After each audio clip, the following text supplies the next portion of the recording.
হেলান দিয়ে শুয়ে থাকলে কি উজু ভেঙে যায়?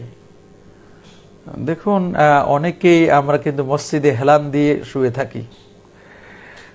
হেলান দিয়ে যদি কেউ শুয়ে থাকে তাহলে মনে রাখবেন যে এই হেলান দেওয়ার কারণেই তার উজু নষ্ট হবে না, বরং দেখতে হবে যে উজু তখনই ভাঙবে যখন কোনো ব্যক্তি চিত হয়ে বা কাত হয়ে বা হেলান দিয়ে কিংবা কোনো কিছু সঙ্গে ঠেস দিয়ে এমনভাবে ঘুমায় যা সরিয়ে ফেলে ঘুমন্ত ব্যক্তি পড়ে যাবে।